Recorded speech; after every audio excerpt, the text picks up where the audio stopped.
Let's walk the talk. All right, I want to bring in now the Minister of Land Reform and Rural Development as we much closer to the news at the top of the hour. Mzwanele Nyhontso, who is the Minister of Land Reform and Rural Development. Minister, thank you so much for speaking to us. Good morning. Thanks for having us, Clement. And how are you? I'm good. The issue of land often also is central to the speech of the president. I mean, a country with the history that we have, it makes sense why that is the case. What are you expecting to hear from the president tonight in as far as land reform is concerned? I'm expecting to hear from the president about the issue of food security, the issue of land tenure, security of tenure. Because remember, for a very long time, we've been leasing land to black farmers. And they've been finding it very difficult to access markets. And now we've since converted some of those lease agreements into title deeds for them to want to access market, to have the security of tenure. And of course, I would, hopefully the president will be talking about District 6. Remember, yesterday was the 60th anniversary of District 6, when just here, when the black people, or let me say colored Africans, were told that this area is only reserved for white people. That was the Group Areas Act of 1950, but they were removed in 1966. And yesterday was the 60th anniversary, and now we are at a stage, they lodged a claim, and the claim was successful. Now we're building them houses, and now we're in the phase 4 of building those houses. Yesterday we had a walkabout, and now we're putting in money to build other houses. So those are things that I would expect the president to say something about that. How far is our land reform program? I mean, how much do we know how much land has been transferred to indigenous people in this country? Like, what progress have we made? We have made progress, but I'm also not happy about it. For example, we've transferred around 4 million hectares of land, and I believe that is very slow. Of course, there are a lot of issues. One, the exorbitant prices of farms, more especially in the Western Cape and areas like Free State or Durban, where the owners would just come up with this is how much you must pay me. Remember, we must negotiate with them. We must bring in Office of the Valuer General to negotiate with them. We negotiate the price. They would come up with these prices, and at the end of the day, we would go to court, and the court would delay and come back and so on. So those are issues that delay the process. Also, amongst our own people, they would fight amongst themselves on who is the rightful claimant of this, and they would take each other to court, and they would end up taking the department to court. Even if we've restored the land to them, even when they have the title deeds and we've given them their own land, they would still fight amongst themselves, take each other to court, fight with traditional leaders, CPAs fighting with traditional leaders not accepting the role of CPAs, and so on. All those issues are delaying the actual land process. So what's the solution then? The solution is there. Right now, we have been undertaking a tour to all provinces to meet with CPAs, traditional leaders, and I've met them in 8 provinces already. We have 1,700 CPAs throughout the country. Now we're only left with KZN, which we're meeting next week. After that, we'll be having what we call a national CPA in Durban.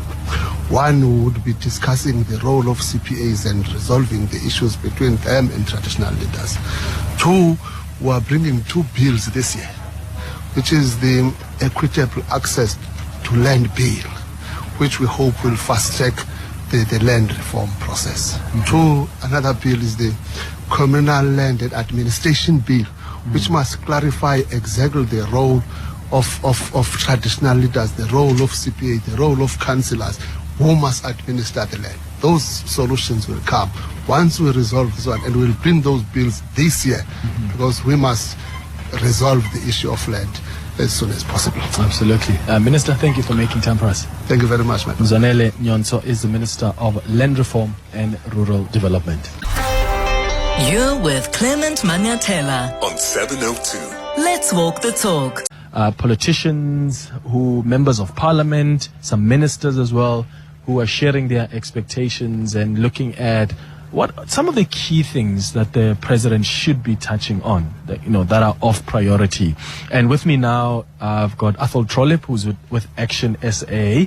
Mr. Trollip, thank you so much for making time. Good morning. Good morning, Clement, and good morning to your listeners. As Action SA, what are you expecting? This is is it your second State of the Nation address as Action SA members of parliament since you've joined the National Parliament? Yeah, it's actually three, because the first one was a sort of a mini one. It was the second in the same year, so it's the second one. What are you expecting? Well, look, I want to make a disclaimer up front that it's very difficult not to appear to be jaundiced and skeptical because, we've heard these stories before. We've heard about bullet trains, smart cities, Science and Technology University at Ekurhuleni. Tinswalo still doesn't have a job. She can't get NSFAS funding to go and study, so it's difficult. But having said that, this is the first real year of reflection of what the GNU has brought. The ANC have governed this country for nearly 30 years. We've now got a coalition government. They promised that this coalition would avoid a coalition of doom. We've got pretty much a coalition of gloom in this country. I'll tell you why. We've got a crisis at local government level manifesting in the fact that our cities and towns have run out of water. We heard Premier Panyaza Lusufi saying it affects him too, so he's got to go and shower at a hotel. Shame. That's really tough. But that is a reflection of what's happened to local government. Broken infrastructure, poor management, just like at Onderstepoort and the Agricultural Research Council. We can't produce vaccines because they allowed the institution that was a world leader in vaccine production to just fall in total disrepair. Now we can't produce our own vaccines. So that's the first issue around management of state institutions and collapse of state institutions, especially infrastructure. Then, Clement, unemployment. The ANC National General Council identified two things: fixing local government and dealing with unemployment. Now, they couldn't have picked two worse subjects because they're the worst performing areas that they've had in 30 years under 5 successive presidents. So it's going to be very difficult to hear what Ramaphosa is going to do now, because those are the issues that they've synthesized from their NGC that are going to have their attention. And then foot and mouth. Clement, African people weigh their wealth in livestock. Farmers, doesn't matter whether they're white or black, small or large, they know how many cattle they have. They know what happens when their cattle go out of production because they're ill. We have a Minister of Agriculture who had a Lekgotla in July last year. In November, he said we're going to have blanket comprehensive vaccination. In January, he declared war. It's now mid-February. We don't have vaccines. And each day that passes, more and more animals are getting infected. If you vaccinate your animals before they get infected, while they're still well, the impact of the disease on production is minimal. If they get the disease before they're vaccinated, the impact is just catastrophic, not only for the farmers and the landowners, for people who are going to be buying milk, meat, and fiber over the next few years. What's causing the delay in these vaccinations? Who knows? If there's a war. Maybe he's been busy as a DA leader because now he's resigned. He says he wants to dedicate his time in. Well, he's not resigned, but he's not going to run again because he says, I'm going to dedicate my time now. So maybe we'll see some movement there. Farmers don't want to hear maybe. Each day that goes by affects another herd, affects another region, affects another whole host of farmers. We need a government that is responsive. We need a government, for example, I would like to hear Ramaphosa this evening tell us that he's declaring a national state of disaster with regards to vaccines, so that we can send the money to Argentina, to a company that can produce 25 million doses in 1 month. Send an aeroplane there, load the aeroplane up with vaccine, get it into South Africa, and get it into farmers' hands so that they can inoculate their own cattle. It's as simple as that. I feel like maybe there's no proper understanding of what the consequences are on the ground. I mean, you are a farmer yourself. How bad is the situation on the ground? I'll tell you how bad it is. If you want to centralize everything and control everything, like the minister and his department want to do, remember his department is the department that's put us in this mess. This outbreak has been there for 4 years. It's supposed to be a state-controlled disease, but it's out of control. So the state has lost it. Now the state should be looking for partners and the people best suited to fight this war if there's a war. Now, farmers look after their cattle every day. Dairy farmers see them at least twice a day, sometimes 3 times a day. They weigh them every day. They weigh how much milk they produce. It's a very scientific production. Every day a cow goes onto a turnstile to be milked. How much feed she must get because how much milk she produces. Now you can pick up if a cow is sick straight away. Now those farmers who know their animals by sight and by name, many farmers know their animals by name. They're the people who've got skin in the game. Give them the vaccine so that they can inoculate their cattle. No, the state says we must do it. Now, there's some big problems with that. The state doesn't have the capacity. They don't have the numbers. And also, Clement, if you're a state official, you come to my farm to vaccinate my cattle, you can't go to another farm for 7 days. What happens in the 7 days in between? In Argentina, where they fought this war with success, they got the vaccines, they distributed it down into farmers' associations, onto veterinary supply shelves at cooperatives. Farmers went and got the vaccine, inoculated their cattle, and gave a report back. This government doesn't want to do that. They want to use a successful model and they want to abrogate it under state control. Yeah. The issue of water infrastructure is also another big one. What solutions do you think are possible in this regard? The president spoke even last year about prioritizing just water infrastructure and ensuring that there's maintenance that's been done. But I mean, there are so many people out there in communities that are still going without water, and their frustration is building up and building up. Look, the first issue is neglect.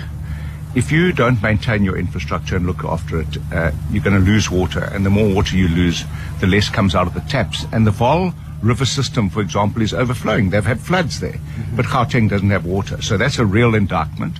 The other issue, Clement, is that there is still a lot of water mafia business going on here, where people are sabotaging infrastructure. You know, when I was the mayor, we caught some officials that were turning the water off in certain communities on a Friday so that the community would have no water. And then Why? they turned it on a Monday. So they could say, Trollip was valela mans. Trollip's closed off water, he's not supplying water. Now, if you see officials in a manhole, you don't know whether they're doing constructive work or destructive work. Then you've got other mafia that break infrastructure so that you have massive leakages and they can't provide water and they can't get pressure, and then they bring their tankers. Now, those are all people that are connected to officials and they're connected to politicians, and they make hay delivering water in tankers. Couldn't that be what's also maybe happening in Joburg, It's where people happening are just trying?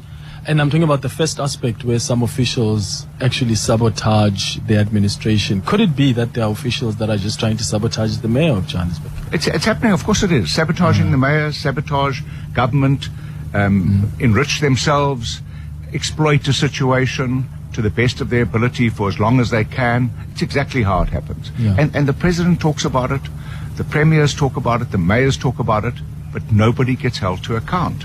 Yeah. It's like the Tembisa hospital heist that has been going on for over 2 billion rand. Everyone knows about it, but nothing gets done about it. Malmelo's still driving around in what's left of his fancy fleet. They took 3 Lamborghinis of the same color, but he's still got other cars, still driving around.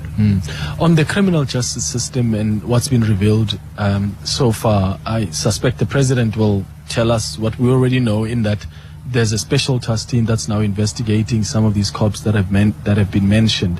But what would you like him to do, knowing what he knows now? Well, you know, you said some of the cops that have been mentioned. The question is, what about the top cop minister? We've still got 2 ministers of police. If there isn't enough damning evidence to incriminate Mkunu, there's never going to be. But Ramaphosa is impervious to pressure. Ramaphosa never does anything, never fires anybody. His ministers, his cabinet, the biggest cabinet in the world, okay, with Willie won't work ministers. Look at Angie Motshekga, board of inquiry. When our soldiers died unnecessarily, nobody's been held to account. Iran participating, board of inquiry, nobody held to account. Thembi Semelani was involved in VBS heist, moved from justice to home. Ramaphosa does nothing. He's impervious to the pain that South Africans are going through. Atholl, thank you so much for making time for us. All the best. Thank you. Atholl Trollip is the Chief Whip for Action SA in Parliament, talking to us about what they're expecting from the president, or maybe what they're also hoping they won't hear from the president. What are your expectations? I am continuing with your calls on 011-883-0702. You can send your WhatsApps as well on 072-702-1702. On the WhatsApp line, Mello says, Clement, we will not be watching the State of the Nation address. It will obviously be a waste of time. Cyril Ramaphosa acts like he doesn't see what's happening in the country, and filters things and talks only about what benefits him. I can't wait for the ANC to be out. But realistically speaking, would you want the president to come out and say, okay, here's what I told you last year about priorities that I'm looking at, and here's what we've been able to do last year as well? Or do you want the president to come and do it like he has over the last couple of years, where he tells you what progress government has made just generally, but also gives you other commitments and some of the ambitions that government has? And yes, he has made some promises before that have not been implemented in their entirety at the very least. I mean, the university in Ekurhuleni, smart cities, the bullet train, that Lanseria city. So there are a few things that the president has spoken about, but how have those things been implemented? He spoke last year about the need to focus a lot on municipalities and the mess at municipalities. So have we been able to do that, seeing that it's also the local government elections this year? So issues from the local level going to be quite central in our conversations and our narrative.